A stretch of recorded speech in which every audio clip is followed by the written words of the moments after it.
போல் பாக்கிய செல்வம் புவியில் இல்லையே. புவி நிரம்ப பொன் தந்தாலும் இப்பளிக்கு ஈடில்லையே.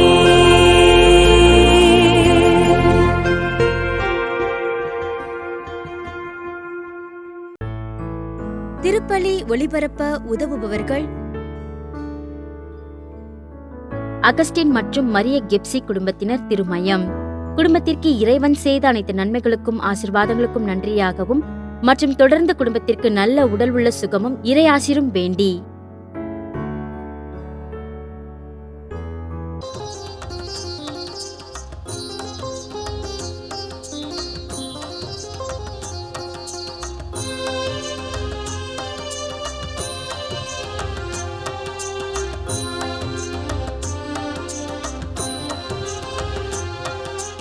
வரம் கேட்டு வருகின்றேன் இறைவா, என் குரல் கேட்டு அருள்வாயு தலைவா. வரம் கேட்டு வருகின்றேன் இறைவா, என் குரல் கேட்டு அருள்வாயு தலைவா.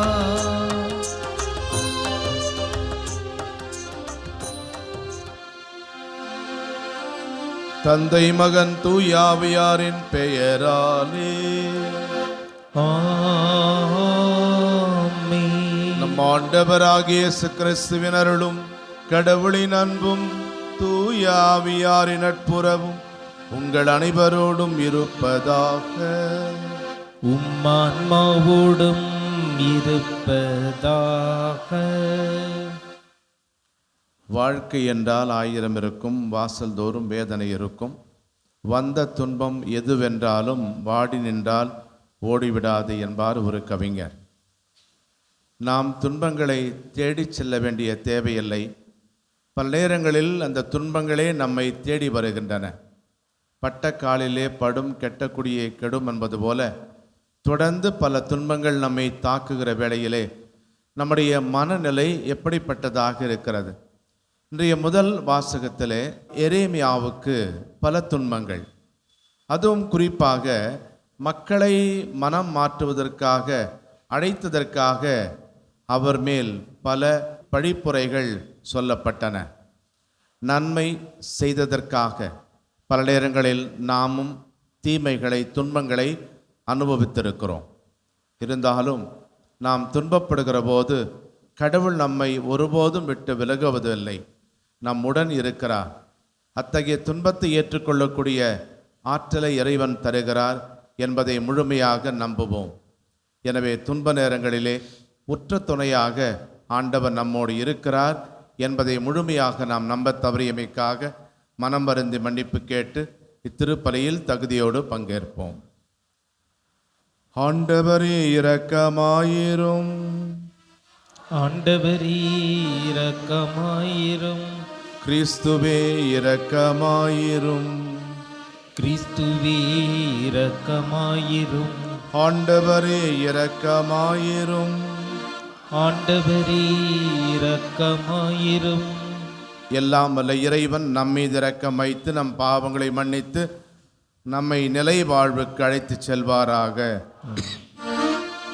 மன்றாடுவோமாக. ஆண்டவரை உம்மால் அன்றி நாங்கள் உமக்கு மகிழ்ச்சி அளிக்க முடியாது.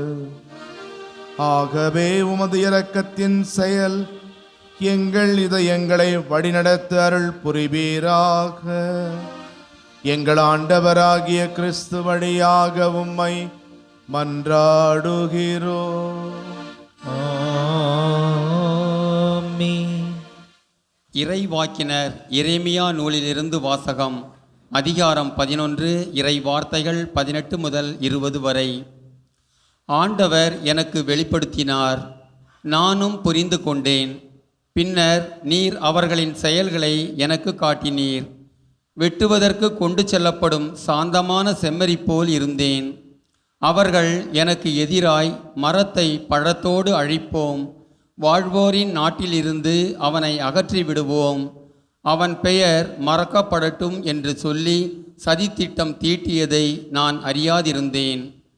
படைகளின் ஆண்டவரே, நீர் நேர்மையோடு தீர்ப்பிடுபவர், உள் உணர்வுகளையும் இதய சிந்தனைகளையும் சோதித்து அறிபவர்.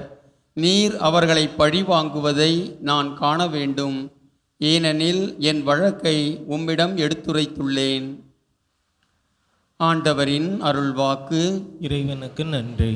நமது பதில்: ஆண்டவரே, உம்மிடம் நான் அடைக்கலம் புகுந்தேன்.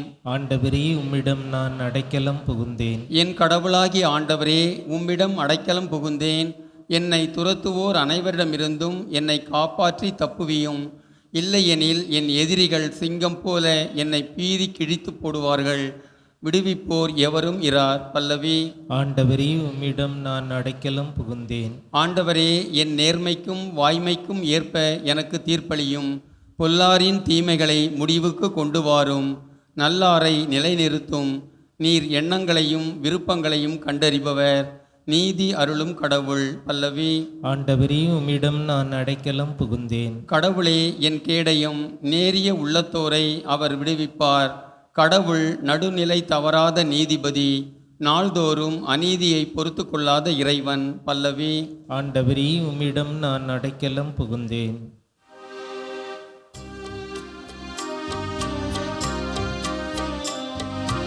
ஆயின் தன் மந்தையை காப்பது போல ஆண்டவர் நம்மை காக்கின்றார்.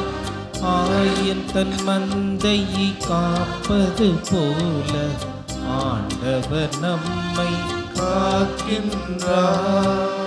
தம் ஒரே மகன் மீது நம்பிக்கை கொள்ளும் எவரும் அழியாமல் நிலை வாழ்வு பெறும் பொருட்டு அந்த மகனையே அளிக்கும் அளவுக்கு கடவுள் உலகின் மேல் அன்பு கூர்ந்தார். ஆயத்தன் மந்தையை காப்பது போல ஆண்டவர் நம்மை காக்கின்றார். ஆண்டவருங்களோடு இருப்பாராக. உமான்மாவோடும் இருப்பாராக. யோவான் எழுதிய நற்செய்தியிலிருந்து வாசகம். ஆண்டவரே, மாட்சி உமக்கே. பிரிவு 7 வசனங்கள் 40 முதல் 53 வரை. யூதர்களின் திருவிழா கூட்டத்தில் சிலர் இயேசுவின் வார்த்தைகளை கேட்டு, வரவேண்டிய இறைவாக்கினர் உண்மையில் இவரே என்றனர். வேறு சிலர், மெஸ்ஸியா இவரே என்றனர். மற்றும் சிலர், கலிலேயாவிலிருந்தா மெஸ்ஸியா வருவார்? தாவீதின் மரபிலிருந்தும் அவர் குடியிருந்த பெத்லகேம் ஊரிலிருந்தும் மெஸ்ஸியா வருவார் என்றல்லவா மறைநூல் கூறுகிறது என்றனர். இப்படி இயேசுவை குறித்து மக்களிடையே பிளவு ஏற்பட்டது. சிலர் அவரை பிடிக்க விரும்பினர், ஆனால் யாரும் அவரை தொடவில்லை. தலைமை குருக்களும் பரிசேயர்களும் அனுப்பியிருந்த காவலர்கள் அவரிடம் திரும்பி வந்தார்கள். அவர்கள் காவலர்களிடம், ஏன் அவனை பிடித்து கொண்டு வரவில்லை என்று கேட்டார்கள். காவலர் மறுமொழியாக, அவரை போல எவரும் என்றுமே பேசியதில்லை என்றனர். பரிசேயர் அவர்களை பார்த்து, நீங்களும் ஏமாந்து போனீர்களோ? தலைவர்களாவது பரிசேயர்களாவது அவரை நம்புவோர் யாராவது உண்டா? இம்மக்கள் கூட்டத்துக்கு திருச்சட்டம் தெரியாது, இவர்கள் சபிக்கப்பட்டவர்கள் என்றனர். அங்கிருந்த பரிசேயருள் ஒருவர் நிக்கதேம். அவரே முன்பு ஒரு நாள் இயேசுவிடம் வந்தவர். அவர் அவரிடம், ஒருவரது வாக்குமூலத்தை கேளாது அவர் என்ன செய்தார் என்று அறியாது ஒருவருக்கு தீர்ப்பளிப்பது நமது சட்டப்படி முறையாகுமா என்று கேட்டார். அவர்கள் மறுமொழியாக, நீரும் கலிலேயாரா என்ன? மறைநூலை துருவி ஆய்ந்து பாரும். அப்போது கலிலேயாவிலிருந்து இறைவாக்கினர் யாரும் தோன்றுவதில்லை என்பதை அறிந்து கொள்வீர் என்றார்கள். அவர்கள் ஒவ்வொருவரும் அவரவர் வீட்டுக்கு சென்றார்கள். ஆண்டவரின் அருள்வாக்கு. கிறிஸ்துவே, உமக்கு புகழ். 2 நண்பர்கள் ஒரு குறிப்பிட்ட நிகழ்வை பற்றி பேசிக் கொண்டிருந்தார்கள். அவர்களால் ஒரு முடிவுக்கு வர முடியவில்லை. இறுதியிலே ஒருவரை ஒருவர் சண்டையிட்டு கத்திக்கொண்டார்கள். பிறகு அவர்கள் மூன்றாவது நண்பரிடம் ஆலோசனை கேட்டார்கள். அந்த மூன்றாவது நண்பர் இந்த இருவரும் சொல்வதை கேட்ட பிறகு ஒருவரை பார்த்து, நீ சொன்னது சரிதான் என்று சொன்னார். பிறகு இன்னொருவரை பார்த்து, உன்னை பொறுத்தவரையில் நீ சொன்னதும் சரிதான் என்று சொன்னார். பாதுகாப்பான ஒரு நிலைப்பாட்டை அந்த நண்பர் எடுத்தார். இன்றைய நற்செய்தியிலே யோவான் இயேசுவை குறித்து மக்களிடையே பிளவு ஏற்பட்டது என்றும் இயேசு பல்வேறு கருத்து வேறுபாடுகளுக்கு காரணமாக இருந்தார் என்றும் கூறுகின்றார். சிலர் அவரை இறைவாக்கினர் என்று கூறினர், வேறு சிலர் அவரை மெஸ்ஸியா என்று அழைத்தனர், இன்னும் சிலர் நாசரேத்தைச் சேர்ந்த ஒரு தச்சராக மட்டுமே இருந்ததால் அவரால் மெஸ்ஸியாவாக இருக்க முடியாது என்று வாதிட்டனர். இவர்களில் யார் சரி யார் தவறு என்பது ஒருபுறம் இருக்க, இக்கேள்வி குறித்து நிக்கதேம் எந்த விதமான ஒரு ஆபத்தும் தனக்கு நேராத வண்ணம் பாதுகாப்பானதொரு நிலைப்பாட்டை எடுக்கின்றார். இன்றைய நற்செய்தியிலே நாம் 3 பேரை பார்க்கிறோம்: படைவீரர்கள், பரிசேயர்கள், நிக்கதேம். இந்த காவலர்கள் இயேசுவை பிடிப்பதற்காக வந்தவர்கள். ஆனால் அவரை பிடிக்காமல் வெறுங்கையராகவே திரும்புகின்றார்கள். காரணம் கேட்டபோது அவரை போல எவருமே என்றும் பேசியதில்லை என்று கைது செய்ய வந்த காவலர்கள் இயேசுவுக்கு நற்சான்றிதழ் கொடுக்கிறார்கள். நாமும் அன்புக்குரியவர்களே, கடவுளுடைய வார்த்தைகளை அன்றாடம் வாசிக்கிறோம் அல்லது கேட்கிறோம். அதை ஒரு காதில் நாம் வாங்கிக் கொண்டு இன்னொரு காதிலே அதை விட்டுவிடுகிறோம். நாம் வாசிக்கின்ற அல்லது கேட்கின்ற இறை வார்த்தை நம்மிலே பாதிப்புகளையும் கீறல்களையும் ஏற்படுத்த வேண்டும்.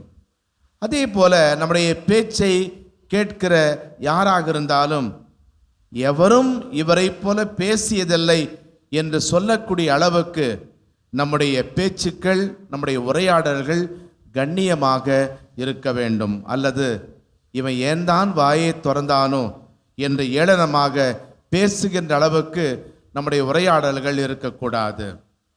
இரண்டாவதாக, பரிசேயர்கள் இயேசுவை எதிர்த்தார்கள். அது மட்டுமல்லாமல் இயேசுவில் நம்பிக்கை வைத்த மக்களையும் காவலர்களையும் அவர்கள் ஏளனம் செய்கின்றார்கள். மக்களை பற்றி பேசுகிற போது இந்த பரிசேயர்கள் இந்த மக்கள் கூட்டத்திற்கு திருச்சட்டம் தெரியாது என்று அவர்களை சபிக்கின்றார்கள். பல வேளைகளிலே நாமும் இந்த பரிசேயரை போலவே பிறரை தீர்ப்பிடுகிறோம். இவளுக்கு ஒன்றுமே தெரியாது, பிறர் குற்றவாளிகள் என்று தீர்ப்பிடாதீர்கள் என்ற இயேசுவின் சொற்களை கேட்டு பிறரை தீர்ப்பிடுவதை நாம் நிறுத்திக் கொள்வோம். மூன்றாவதாக, நிக்கதேம் இயேசுவின் மீது நம்பிக்கை வைத்திருந்த பரிசேயர்களில் ஒருவர். எல்லா பரிசேயர்களும் கெட்டவர்கள் என்று சொல்ல முடியாது. இந்த நிக்கதேம் போல ஒரு சிலர் நல்ல பரிசேயர்கள் இருந்தார்கள். குறிப்பாக இந்த நிக்கதேம் இயேசுவிடம் இரவு நேரத்திலே வந்து, யாருக்கும் தெரியாமல் வந்து தனது சந்தேகங்களை எடுத்து சொல்லி இயேசுவிடமிருந்து விளக்கங்களை பெற்றுக்கொள்வார். இயேசு இறந்தவுடனே அவருடைய உடலை அடக்கம் செய்வதற்கான நறுமணப் பொருட்களை தயார் செய்தவர் இந்த நிக்கதேம்தான். அரிமத்தியா யோசேப்போடு சேர்ந்து இயேசுவின் உடலுக்கு இறுதி மரியாதை செய்து கல்லறையிலேயே இயேசுவின் உடலை வைத்தவர் இந்த நிக்கதேம்தான். இவர்தான் அந்த மற்ற பரிசேயர்களை பார்த்து, சட்டத்திற்கு எதிராக இயேசுவுக்கு தீர்ப்பிடுவது தவறு என்று கூறி அவர்களின் கரங்களிலிருந்து இயேசுவை எப்படியாகிலும் தப்பிக்க வைத்து விடலாம் என்று முயற்சிக்கின்றார். நிக்கதேம் என்ற பெயருக்கு மக்களுக்கு வீரர் என்பது பொருள்.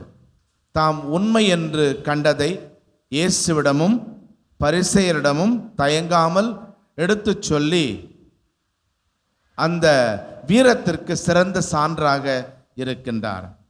பாதகம் செய்பவரை கண்டால் பயம் கொள்ளாமல் அநீதி கண்ட இடத்திலே துணிவுடன் கண்டித்து பேசிய நிக்கதேம் நம் அனைவருக்கும் ஒரு சிறந்த எடுத்துக்காட்டு. எனவே நாம் சிந்தித்து பேசுவோம், சிறப்பாக பேசுவோம், பிறரை தீர்ப்பிடாமல் இருப்போம். துணிவுடன் உண்மையை உரக்கச் சொல்வோம். ஆமென்.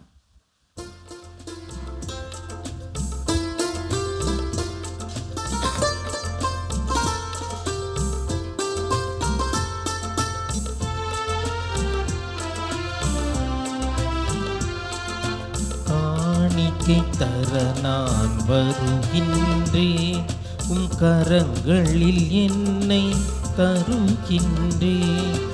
காணிக்கை தர நான் வருகின்றேன், என்ன கொடுத்தாலும் பயனில்லை, நான் என்னை கொடுக்காமல் பொருள் கொடுத்தான். என்ன கொடுத்தாலும் பயனில்லை, நான் என்னை கொடுக்காமல் பொருள் கொடுத்தான். என்னையேதான் நீ கேட்கின்றாய், நான் என்னையே முழுவதும் தருகின்றேன். சகோதரர்களே, சகோதரிகளே, என்னுடையதும் உங்களதுமானது இப்பலி எல்லாமல்ல தந்தையாகிய இறைவனுக்கு ஏற்றதாகும்படி மன்றாடுங்கள். ஆண்டவர் தமது பெயரின் புகழ்ச்சிக்காகவும் மாட்சிக்காகவும் நமது நன்மைக்காகவும் புனித திரு அவை அனைத்து நலனுக்காகவும் உமது கையிலிருந்து இப்பலியை ஏற்றுக்கொள்வாராக. ஆண்டவர் எங்கள் காணிக்கைகளை மகிழ்வுடன் ஏற்றருள உம்மை வேண்டுகிறோம். கட்டு கடங்காத எங்கள் விருப்பங்களை உம் பக்கம் கனிவுடன் திருப்புவீராக. எங்கள் ஆண்டவராகிய கிறிஸ்து வழியாக உம்மை மன்றாடுகிறோம். ஆமென். ஆண்டவர் உங்களோடு இருப்பாராக. உம்மான்மாவோடும் இருப்பாராக. இதயங்களை மேலே எழுப்புங்கள். ஆண்டவரிடம் எழுப்பியுள்ளோ நம் இறைவனாகிய ஆண்டவருக்கு நன்றி கூறுவோம்.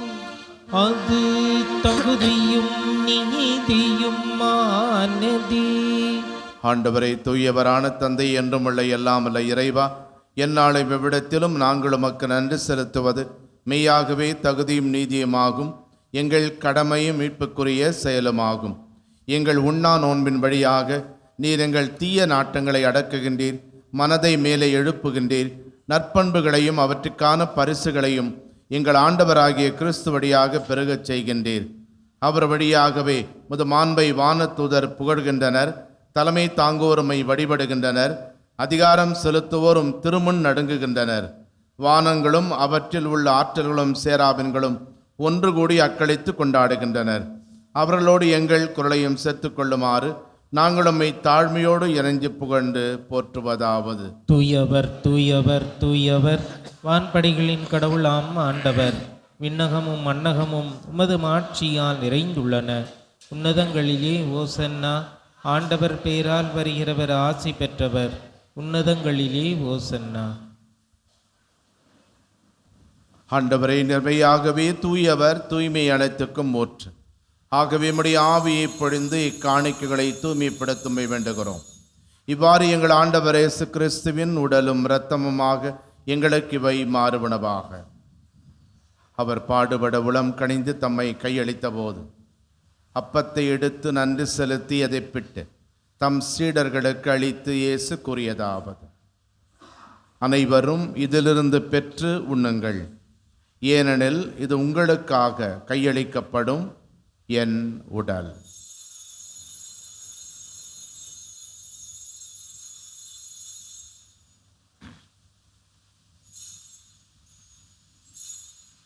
அவ்வண்ணமே இரவு விருந்தை அருந்திய பின் திராட்சை ரசம் நிறைந்த கிண்ணத்தையும் எடுத்து மீண்டும் உமக்கு நன்றி கூறி தம் சீடர்களுக்கு அளித்து இயேசு கூறியதாவது: அனைவரும் இதிலிருந்து பெற்று பருகுங்கள், ஏனெனில் இது புதிய நிலையான உடன்படிக்கைக்கு உரிய என் இரத்தத்தின் கிண்ணம்.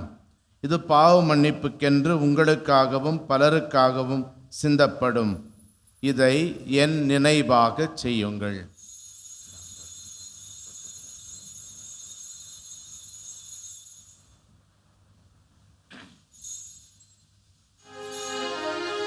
நம்பிக்கையின் மறைபொருள். ஆண்டவரே, நீர் வருமளவும் உமது இறப்பினை அறிக்கையிடுகின்றோம். உமது உயிர்ப்பினையும் எடுத்துரைக்கின்றோம். ஆகவே ஆண்டவரே, நாங்கள் கிறிஸ்துவின் இறப்பினையும் உயிர்ப்பினையும் நினைவு கூர்ந்து வாழ்வு தரும் அப்பத்தையும் மீட்பளிக்கும் கிண்ணத்தையும் உமக்கு ஒப்புக் கொடுக்கின்றோம். திருமுன் நின்று முக்கூழியம் புரிய தகுந்தவர்கள் என எங்களை ஏற்றுக்கொண்டீர். எனவே எமக்கு நன்றி செலுத்துகின்றோம்.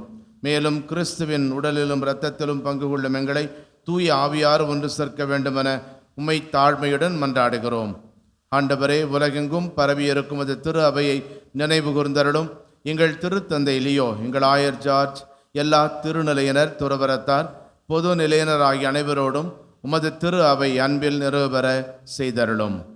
உயிர் தொடும் எதிர்நோக்குடன் துயில் கொள்ளும் எங்கள் சகோதரர் சகோதரிகளை நினைவு கூர்ந்து உமது திருமுக ஒளியினுள் ஏற்றருளும். எங்கள் அனைவரும் மீதும் இரக்கமாயிரும். கடவுளின் கன்னித்தாயான புனித மரியா, அவருடைய அன்பு கணவரான புனித யோசேப்பு, புனித திருத்தூதர்கள், இவ்வுலகில் நமக்கு உகந்தவராயிருந்த புனிதர் அனைவருடனும் நாங்கள் நிலை வாழ்வில் பங்கு கொள்ளும் தகுதி பெற்று திருமகன் இயேசு கிறிஸ்து வழியாக உம்மை புகழ்ந்தேத்து மரமருள உம்மை மன்றாடுகிறோம். இவர் வழியாக இவரோடு இவரில் எல்லாம் வல்ல இறைவனாகிய தந்தையே, தூயாவியாரின் ஒன்றிப்பில் எல்லா புகழும் ஆட்சியும் என்றென்றும் உமக்கு உரியதே. ஆமென், ஆமென், ஆமென். நம் மீட்பர் இயேசு நமக்கு கற்றுக் கொடுத்தது போல நம் தேவைகளுக்காக நம்பிக்கையோடு ஜெபிப்போம். விண்ணுலகில் இருக்கின்ற எங்கள் தந்தையே, உமது பெயர் தூயது என போற்ற பெறுக. உமது ஆட்சி வருக. உமது திருவுளம் விண்ணுலகில் நிறைவேறுவது போல மண்ணுலகிலும் நிறைவேறுக. எங்கள் அன்றாட உணவை இன்று எங்களுக்கு தாரும். எங்களுக்கு எதிராக குற்றம் செய்வோரை நாங்கள் மன்னிப்பது போல எங்கள் குற்றங்களை மன்னியும். எங்களை சோதனைக்கு உட்படுத்தாதேயும், தீமையிலிருந்து எங்களை விடுவித்தருளும். ஆண்டவரை, தீமை அனைத்திலிருந்தும் எங்கள் விடுவித்து எங்கள் வாழ்நாளில் அமைதியை கனிவுடன் அருள மன்றாடுகிறோம். உமது இரக்கத்தின் உதவியால் நாங்கள் பாவத்திலிருந்து எப்போதும் விடுதலை பெற்று யாதொரு கலக்கமுமின்றி நலமாயிருப்போமாக. நாங்கள் எதிர்நோக்கி இருக்கும் பேரின்பத்துக்காகவும் எம் மீட்பராகிய இயேசு கிறிஸ்துவின் வருகைக்காகவும் காத்திருக்கின்றோம். ஏனெனில் ஆட்சியும் வல்லமையும் ஆட்சியும் என்றென்றும் உமதே. ஆண்டவரே இயேசு கிறிஸ்துவே, அமைதியை உங்களுக்கு விட்டு செல்கின்றேன், என் அமைதியை உங்களுக்கு அளிக்கின்றேன் என்றும் திருத்தூதர்களுக்கு சொன்னீரே. எங்கள் பாவங்களை பாராமல் நாங்களும் மேல் வைத்திருக்கும் நம்பிக்கை மட்டுமே கண்ணோக்கி எங்கள் ஒவ்வொருவருக்கும் அமைதியையும் எங்கள் குடும்பங்களுக்கு ஒற்றுமையும் உலக நாடுகளுக்கிடையே உண்மையான சமாதானத்தையும் அளித்தருள்வீராக. என்றென்றும் வாழ்ந்து ஆட்சி செய்கின்றவர் நீரே. ஆமென். ஆண்டவருடைய சமாதானம் உங்களோடு என்றும் இருப்பதாக, ஆன்மாவோடும் இருப்பதாக. ஒருவருக்கொருவர் சமாதானத்தை அறிவித்துக் கொள்வோம். சமாதானம். உலகின் பாவங்களை போக்கும் இறைவனின் செம்மறியே, எங்கள் மேல் இரக்கமாயிரும். உலகின் பாவங்களை போக்கும் இறைவனின் செம்மறியே, எங்கள் மேல் இரக்கமாயிரும். உலகின் பாவங்களை போக்கும் இறைவனின் செம்மறியே, எங்களுக்கு அமைதியை அளித்தருளும். இதோ இறைவனின் செம்மறி, இதோ உலகின் பாவங்களை போக்குபவர். செம்மறியின் விருந்துக்கு அழைக்கப்பட்டோர் பேறு பெற்றோர். ஆண்டவரே, நீர் நிலத்தில் எழுந்தருள நான் தகுதியற்றவன். ஆனால் ஒரு வார்த்தை மட்டும் சொல்லியருளும், எனது ஆன்மா நலமடையும். மன்றாடுவோமாக. ஆண்டவரையும் அருட்கொடைகள் எங்களை தூய்மைப்படுத்த உம்மை வேண்டுகிறோம். அவற்றின் செயலால் நாங்கள் உமக்கு முற்றிலும் ஏற்றவர்களாக திகழச் செய்வீராக. எங்கள் ஆண்டவராகிய கிறிஸ்து வழியாக உம்மை மன்றாடுகிறோம். ஆமென். ஆண்டவரை, வரவிருக்கும் புனித நிகழ்வுகளுக்கு விரைந்து செல்லும் மக்களை காத்தருளும். நாங்கள் விண்ணக அருளை தாராளமாக பெற்று காணக்கூடிய ஆறுதல்களால் உதவியடைந்து காண இயலாத நன்மைகளை நோக்கி மிக விரைவாக செல்வோமாக. எங்கள் ஆண்டவராகிய கிறிஸ்து வழியாக உம்மை மன்றாடுகிறோம். ஆமென். ஆண்டவர் உங்களோடு இருப்பாராக. உமான்மாவோடும் இருப்பாராக. எல்லாம் வல்ல இறைவன் தந்தை மகன் தூயாவியார் உங்களுக்கு ஆசி வழங்குவாராக. ஆமென். கிறிஸ்துவின் அன்பில் சென்று வாழுங்கள். இறைவனுக்கு நன்றி.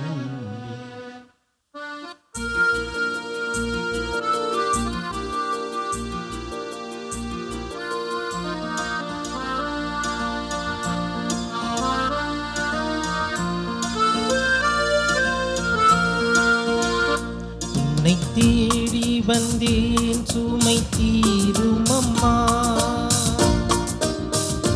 உம்மை தேடி வந்தேன் சுமை தீரும் அம்மா. உலகாளும் தாயே அருள்தாரும் அம்மா. உலகாளும் தாயே அருள்தாரும் அம்மா. உம்மை தேடி வந்தேன் சுமை தீரும் அம்மா.